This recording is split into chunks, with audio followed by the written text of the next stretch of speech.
የተከበራችሁና የተወደዳችሁ በዓለም ዙሪያ የምትገኙ የጣና ቴሌቪዥን ቤተሰቦች እንደምን ዋላችሁ?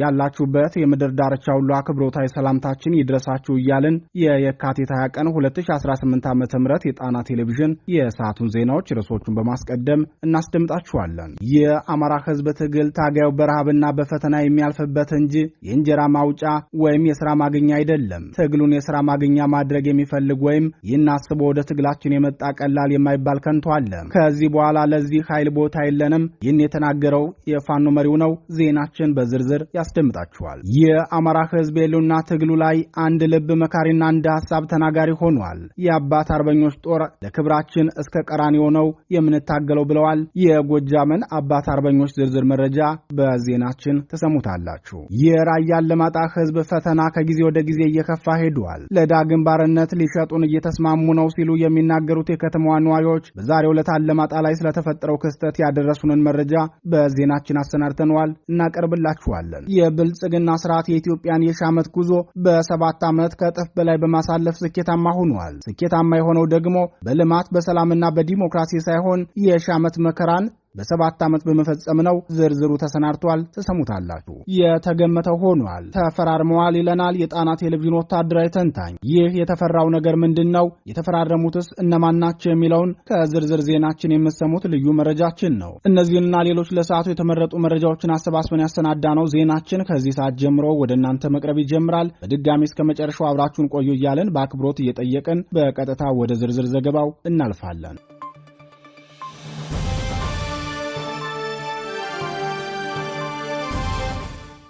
የአማራ ትግል ስራ ማግኛ አይደለም። ኮሚሽነር አበበ መልኬም የአማራ ሕዝብ የሉና ትግል በትውልድ ቀጣይነት እንጂ የግል ጥቅምን አስበው ነፍጥ ላነሱ ወይም በሌላ መንገድ ትግሉን በተቀላቀሉ ወገኖች የሚመራ የእንጀራ ማግኛ መንገድ አለመሆኑን የአማራ ፋኖ ብሔራዊ ንቅናቄ ጎንደር ጠቅላይ ግዛት ዕዝ አመራሩ አርበኛ ኮሚሽነር አበበ መልኬ ተናገረም። አርበኛ ኮሚሽነር አበበ ለታጋዮቹ ባስተላለፈው መልእክት የሕዝብን ትግል ለእንጀራ ማግኛ አድርጎ የሚወስድ አንዳንድ ከንቱ አለ። ከዚህ እሳቤው ጋር በትግሉ መቆየት የለበትም ብሏል። የአማራ ፋኖ ብሔራዊ ንቅናቄ በቅርቡ በጎንደር ጠቅላይ ግዛት ደቡባዊ ጎንደር ቀጠና 18 ወረዳዎችን ከብልጽግናው ጭቆና ነጻ ማውጣቱ ይታወሳል። ነጻ በወጡ ወረዳዎች የሥርዓቱ ሰርጎ ገቦችና አንዳንድ የእነዚህ ሰርጎ ገቦች ሰለባ የሆኑ ወንድሞች እንደቀደመው ጊዜ የቀጠና ይገባኛል ስሜት በማሳደር ከወንድም ታጋዮች ጋር አላስፈላጊ ችግር የተፈጠረባቸው አካባቢዎች ነበሩ። በዚህ በኩል ስማዳ ወረዳ ላይ የነበረውን ሂደት በውይይት የፈቱት የጎንደር ጠቅላይ ግዛት ዕዝ ጄኔራል ኃይሌ ዘውባንተ ክፍለ ጦርና የደጃዝማች በላይ ዘለቀ ዕዝ ጉና ክፍለ ጦር አገረቢ ዘንብርጌድ ችግራቸውን በመፍታት የጋራ አስተዳደርና ኮማንድ ፖስት በማደራጀት ወደ አስተዳደር ስራ ገብተዋል። በትጥቅ ትግል ወቅት እንደዚህ አይነት ችግሮች የነበሩና ወደፊትም ሊፈጠሩ እንደሚችሉ የሚታወቅ መሆኑ ይታወቃል። የተፈጠረውን መጠነኛ ችግር ወደ ቀጠናዊ ትርምስ ለማሳደግ በዝግጅት ላይ ላለው የብልጽግናው ስርዓት ተገቢውን ምላሽ የሰጡት የሁለቱ ክፍለ ጦር አመራሮች ለአማራ ሕዝብ ሕልውና በሚያስፈልገው መንገድ ሁሉ አንድነታቸውን አስጠብቀው ለመታገል ቃል ገብተዋል። የጄኔራል ኃይሌ ዘውባንተ ክፍለ ጦር ዋና አዛዥ አርበኛ ኮሚሽነር አበበ መልኬ በዚህ መድረክ ላይ ባስተላለፈው መልእክት ትግል መራራና ፈተና የበዛበት ነው። ይህን መንገድ መርጠን የመጣነው ሀብት ፈልገን ጥቅም ልናገኝ አይደለም። ሀብትና ጥቅም ለማግኘት ብንፈልግ ኑሮ ከሀገር አፍራሹ ጋር ሆነን እናሳካው ነበር ብለዋል። ጠንከር ብለን ይህን ትግል ዳር ማድረስ መቻል አለብን።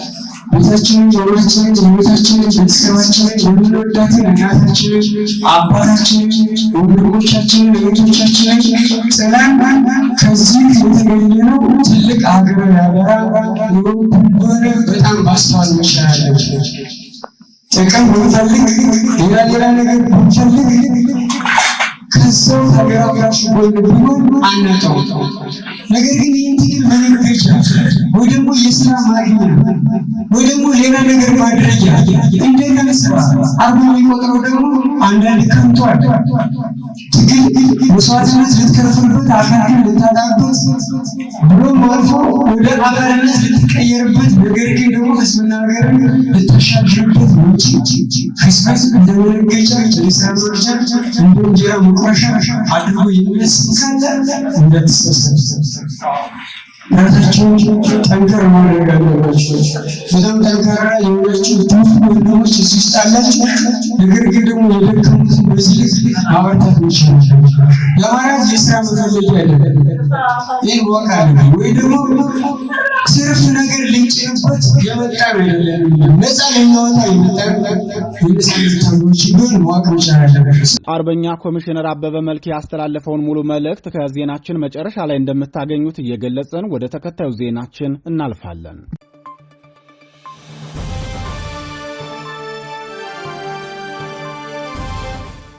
ክብራችን በክንዳችን ነው። አባት አርበኞች በምስራቅ ጎጃም ዞን ቢቡኝ ወረዳ አባት አርበኞች በተጠንቀቅ ላይ ነን። የአማራ ሕዝብ ብቸኛ መዳኛ መንገዱ ከፈጣሪ በታች አንድነቱን የጠበቀ የትጥቅ ትግል መሆኑን ተረድተናል። ስለዚህ ከመቼውም ጊዜ በላይ የተጋረጠብንን የመጥፋት አደጋ ለመመከት ተዘጋጅተናል ሲሉ ተናገሩ። የአማራ ፋኖ ብሔራዊ ንቅናቄ አጼ ቴዎድሮስ ዕዝ 201ኛ ኮር የህዝብ ግንኙነት ኃላፊ ፋኖ ሀብታሙ የሱፍ ለጣና ቴሌቪዥን በላከው የአደረጃጀትና የህዝባዊ ውይይት መረጃ የወረዳው አባት አርበኞች ለግዳጅ ዝግጁ ሆነዋል ሲል አስታውቋል። ፋኖ ሀብታሙ አክሎም የቢቡኝ ወረዳ ጊዜያዊ መንግስት ጸጥታ ዘርፍ ኃላፊና አስፈጻሚ ኮሚቴዎች ተዋቅረዋል። በተጠንቀቅ ላይ የሚገኙ የቢቡኝ ወረዳ አባት አርበኞች ጦር የድርጅታችንና የትግሉን ቁመና በቂ ግንዛቤ ከሰጠ በኋላ ከትግሉ ጎን በመሆን የአማራ ታሪካዊ ጠላት የሆነውን የብልጽግና ጸረ ህዝብ መንግስት እስከ መጨረሻው ድረስ እንታገላለን ሲሉ ገልጸዋል ብለዋል። በተጨማሪም ትግሉን ባልተራዘመ ጊዜ በአጭር መቋጨት እንዳለበት የገለጹት የቢቡኝ ወረዳ አባት አርበኞች ጦር ህዝቡ ከፋኖ ጎን መቆም እንዳለበት በመረዳት ለቀጣይ ግዳጆች ትጥቅና ስንቅ በማዘጋጀት የድርጅታችን ትዕዛዝ በመጠባበቅ ላይ ነን ሲሉ ለአማራ ህዝብ የሉና ትግል ያላቸውን ቁርጠኝነት አረጋግጠዋል። ጸረ ብልጽግና ስርዓት ትግል የአማራ ህዝብ አሁናዊ ግዴታና የነገ ማደራ ነው ሲሉ የገለጹት የወረዳው አባት አርበኞች ጦር አባላት እኛ የምንታገለው አስተማማኝ አታጋይ ድርጅት እንዳለ ስለምናውቅ ብቻ ሳይሆን ካልታገልን ይህ ስርዓት እንደ ህዝብ ሊያጠፋን እንደሆነ ስለምናውቅ ነው። በዚህ ስርዓት የአማራ ልጅ ሆኖ አንድ ወይም ሁለት የቤተሰቡ አባል ያልተገደለበት፣ ዘመዱ ያልተፈናቀለበት፣ ንብረቱ ያልወደመበት የለም። ይህ ሁሉ የተፈጸመብን ደግሞ በአማራነታችን መሆኑን ስለምናውቅ ይህን ስርዓት እስከምናስወግድ ድረስ ጠመንጃችን አንዘቀዝቅም በማለት ተናግረዋል። የአባት አርበኞች ጦር አባላቱ አክለውም አሁን ላይ አምባገነኑ የብልጽግና ስርዓት በማንነታችን እየፈጸመብን ያለውን በሌሎች አካባቢ እያየን ስለሆነ ቀድመን ራሳችን የመከላከልና ቀጠናችንን መጠበቅ አለብን። ህልውናችንም ሆነ ክብራችን በክንዳችን መሆኑን ስለምናውቅ ለዚህ ዝግጁ ነን ሲሉ ገልጸዋል። በአማራ ፋኖ ብሔራዊ ንቅናቄ አጼ ቴዎድሮስ ዕዝ 201ኛ ኮር የተዋቀረው የወረዳው ጊዜያዊ መንግስት የጸጥታ ዘርፍ ኃላፊ በበኩሉ የጀርባ ደጀን የሆነውን ህዝብ በማስተባበር ለግዳጅ ዝግጁ ማድረጉን አስታውቋል። የአማራ ፋኖ ብሔራዊ ንቅናቄ አጼ ቴዎድሮስ ዕዝ 201ኛ ኮር የህዝብ ግንኙነት ኃላፊ ፋኖ ሀብታሙ የሱፍ በበኩሉ ፋኖ ጊዜያዊ መንግስት መዋቅርና የፋኖ አደረጃጀት ተለያይቶ ተዋቅሯል በማለት የፋኖን ትግል የጠራ መንገድ ላይ መሆኑን ተናግሯል።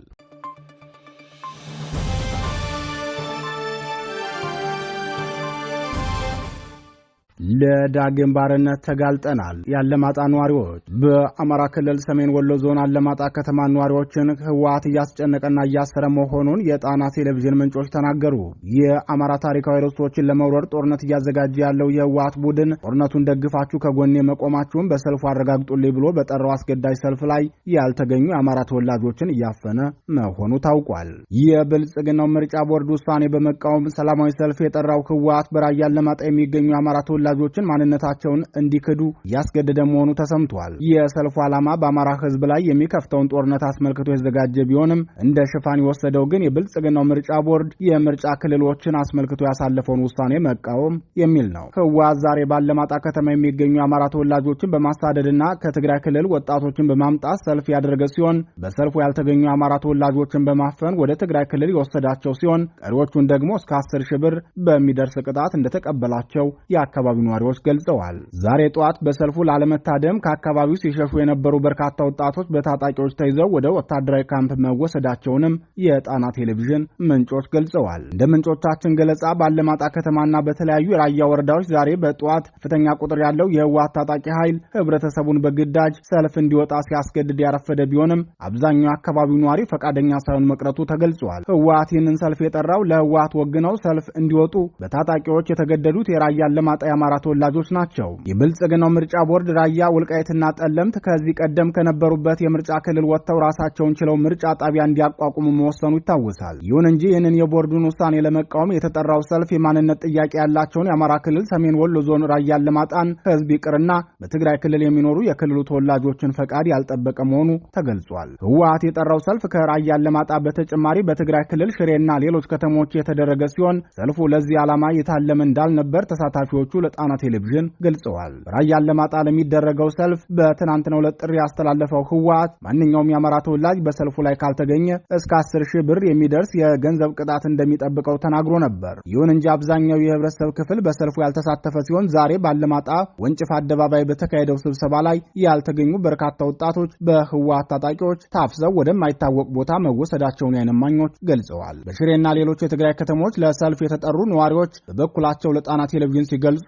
የተጠራ ነው በክልሉ የተከሰተውን የነዳጅ እጥረት አስመልክቶ ጥያቄ ለማቅረብ ነበር ያሉ ሲሆን በርካታ ተሽከርካሪዎች ከቆሙበት ወደ አደባባይ እንዲወጡ ከተደረገ በኋላ ሌላ መፈክር ይዘን እንድንሰለፍ ተገደናል ሲሉ ገልጸዋል። በራያ አላማጣና አካባቢ የሚገኙ ነዋሪዎች ህወሓት ወደ ቀጠናው ከገባ በኋላ በሚፈጽምባቸው የወንጀል ድርጊት ክፉኛ ማማረራቸውን የገለጹ ሲሆን አንድ ስማቸው እንዳይጠቀስ የፈለጉ ነዋሪ ለጣና ቴሌቪዥን ሲገልጹ መብታችን ተረግጧል፣ በገንዛ ሀገራችን በገዛ ቀያችን እንደ እስረኛ ነው የምንቆጠረው፣ እኛም ለዳግም ባርነት ተዳርገናል ብለዋል። የዛሬው ሰልፍ የእኛን ፍላጎት አይወክልም ያሉት ነዋሪው እኛ የምንፈልገው የራሳችንን አስተዳደር እንዲከበርልን ነው፣ ነገር ግን በጠመንጃ ፈሙዝ ለፖለቲካ ትርፍ እንዲሰለፉ የተገደዱ ወጣቶች ህመም ውስጥ ናቸው። ይህ ግልጽ የሆነ የሰብአዊ መብት ጥሰት ነው ብለዋል።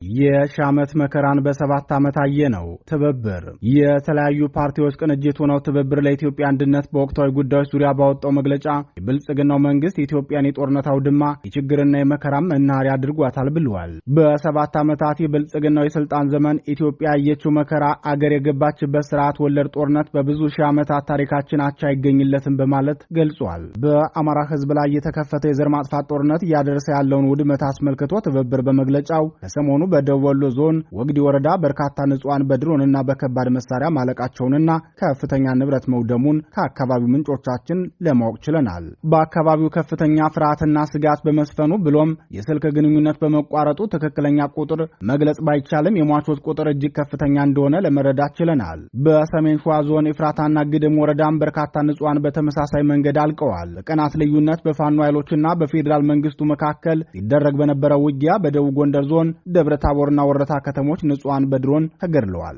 የጤና ጣቢያና አገልግሎት ሰጪ ተቋማት በእሳት ተያይዘው እንዲወድሙ ተደርገዋል ሲል አስታውቋል። የትብብሩ መግለጫ ቀጥሎም ትብብር ለኢትዮጵያ አንድነት በንጹሃን ላይ የሚሰነዘር ማንኛውንም ጥቃት በጽኑ የሚያወግዝ ሲሆን የሁኔታዎቹን መደጋገምና በዓላማ መተግበር ስናይ መንግስት በህግ ማስከበር ሽፋን የህዝብን መከራ ለማክበድ እየሰራ ነው ወይ እንድንል አድርጎናል። በተፋላሚ ወገን በኩልም የአገልግሎት ተቋማት ውድመት መከሰቱና ተደጋጋሚ እገታዎች መፈጸማቸው እጅግ የሚያሳስብና ከማህበረሰብ እሴት ያፈነገጠ ተግባር አድርገን እንወስደዋለን። በተደጋጋሚ እንዳልነው ሁሉም ተፋላሚ ወገኖች አሁን ካለው የከፋ ጉዳት ከመድረሱ በፊት ፖለቲካዊ መፍትሄ ለመሻት ወደ ድርድር እንዲመጡ ጥሪያችን እናስተላልፋለን ብለዋል።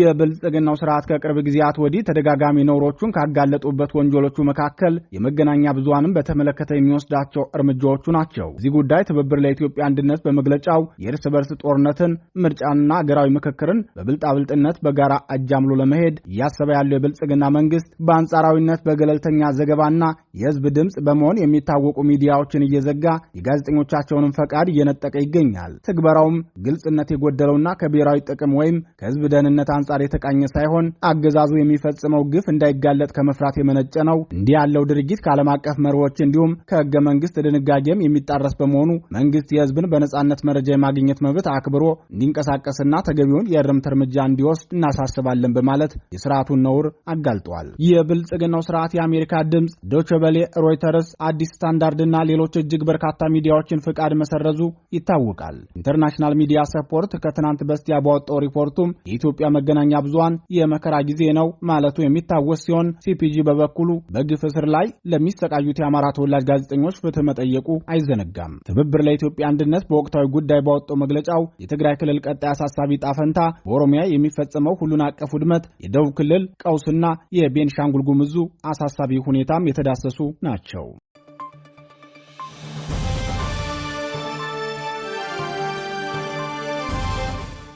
የተገመተው ሆነ ተፈራርመዋል። የብልጽግናው ሊቀመንበርና የአዘርባይጃኑ ፕሬዝዳንት ኢልሃም አሊየቭ በጦር መሳሪያ ዝውውር ጥብቅ ቁርኝት ከመሰረቱ ቆይተዋል። ትናንት አዘርባይጃን ባኩ የገቡት የብልጽግናው ሊቀመንበር የጉዟቸው ዓላማ ለጦር መሳሪያ ግዢ መሆኑን በትናንት ምሽት ዘገባችን እንደገለጽነው ሁለቱ ጦረኛ መሪዎች በዚሁ ጉዳይ ስምምነት ላይ መድረሳቸውን ገልጸዋል። የሁለቱን መሪዎች ስምምነት አስመልክቶ የአዘርባይጃን መንግስት የሚቆጣጠራቸው ሚዲያዎች እንዳስነበቡት በመከላከያና በሌሎች ዘርፎች ዙሪያ የመግባቢያ ሰነዶችን ተፈራርመዋል ሲሉ ዘግበዋል። የብልጽግናው ሊቀመንበር ወደ አዘርባይጃን ሲጓዙ መጀመሪያቸው ሲሆን ከዚህ በፊት ምክትላቸውና የአማራ ክልሉ ብልጽግና ፓርቲ ቁጥር 1 ሰው ተመስገን ጥሩነህ ወደ ባኩ አቀንተው በጦር መሳሪያ ሽመታ ዙሪያ መነጋገራቸው ይታወሳል። የነዳጅ ዘይት ከበርቲዋ አዘርባይጃን ከነዳጅ ሀብቷ ይልቅ በፕሬዝዳንት ኢልሃም አሊየቭና በልጆቻቸው የሚመራው የጦር መሳሪያ ኮንትሮባንድ ንግዷ ጦረኛ የአፍሪካ መሪዎችን ትኩረት እንድትስብ አድርጓታል። የአዘርባይጃንን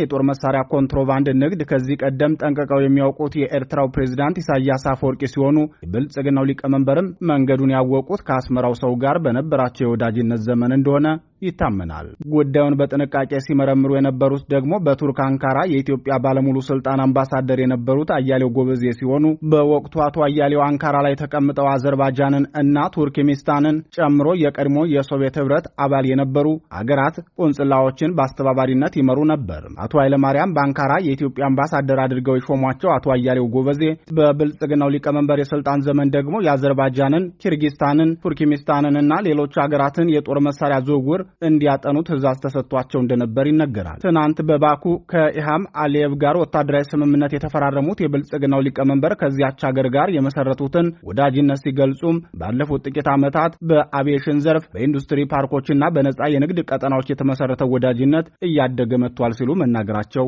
ተሰምቷል። የአዘርባይጃን አየር መንገድ በአሁኑ ፕሬዝዳንት ኢልሃም አሊየቭ ወላጅ አባት ሄዳር አሊየቭ ስም የሰየመ አቪዬሽን ሲኖራቸው ይህ አቪዬሽን የፕሬዝዳንት ኢልሃም አሊየቭ ከፍተኛ ድርሻ የተያዘ መሆኑ ይነገራል። ከፍተኛ የዝርፊያና የውንብድና ሰንሰለት የዘረጉት ኢልሃም አሊየቭ ከብልጽግናው ሊቀመንበር ጋር በደረሱበት ስምምነት መሰረትም ባለፉት ጥቂት ዓመታት ከፍተኛ የጦር መሳሪያዎችን ከባኩ ወደ አዲስ አበባ ሲያጓጉዝ የነበረው ይህ አየር መንገድ ነው። የብልጽግናው ሊቀመንበርም ባለፉት ጥቂት ዓመታት በአቪዬሽን ዘርፍ ግንኙነታችን አድጓል ሲሉ የገለጹት በአውሮፕላን ሲቪል ተጓዦች መዳረሻ መስፋት ሳይሆን በጦር መሳሪያ ማጓጓዝ መሆኑን አዘርባይጃን ኤርላይንስ በድረገጹ ያሰፈረው እውነታ ያጋልጣል። በብልጽግናው ሊቀመንበርና በአዘርባይጃኑ የጦር መሳሪያ ነጋዴው ኢልሃም አሊየቭ መካከል የተጀመረው የጦር መሳሪያ ግብይት በቀጣይም ተጠናክሮ እንደሚቀጥል የብልጽግናው ሊቀመንበር አረጋግጠዋል። የብልጽግናው ሊቀመንበር በመግለጫቸው እንደገለጹት እነዚህ የትብብር ዘርፎች ለሁለትዮሽ ግንኙነታችን መጠናከር መሰረት የጣሉ ናቸው። ዛሬ ባደረግነው ጥልቅ ውይይትም ግንኙነታችንንና ትብብራችንን ይበልጥ ለማጠናከርና ወደ ላቀ ደረጃ ለማሳደግ ተስማምተናል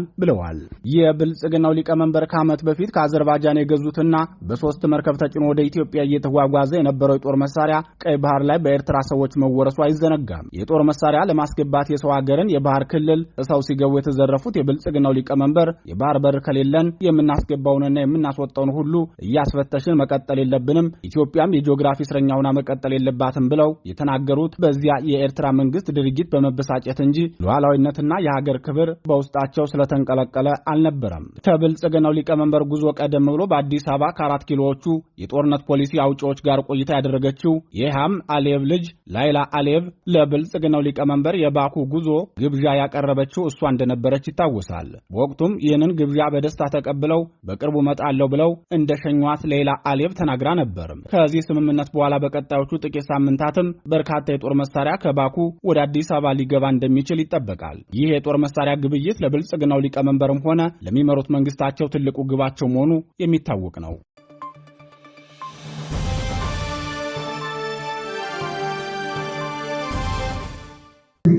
እንኳን ለዚህ ያደረሰ እንደምን አላችሁ። እንግዲህ ያው ይህም ፕሮግራም ከመጀመሪያ ሁላችን ለተሰዉ ሰማዕታት የጸሎት ለማድረግ ከመቀመጫችን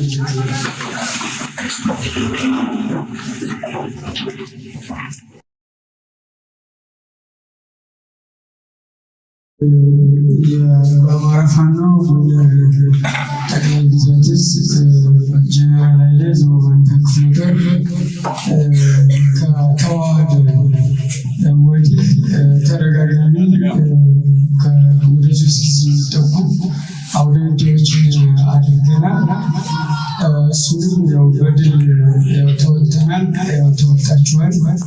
ከዚህ ውጭ እንደ ህዝብ አሁን ባለንበት ቀጠና በደቡባዊ ጎንደር በስማዳ ወረዳ ባለው ቀጠና ውስጥ ሰፊ የህዝብ ንቅናቄ ስራዎችን ሰርተናል። ህዝብም ከኛ ጎን እንዲሰለፍ አድርገናል። በዚህም ውጤታማ ስራዎችን እየሰራ እንገኛለን።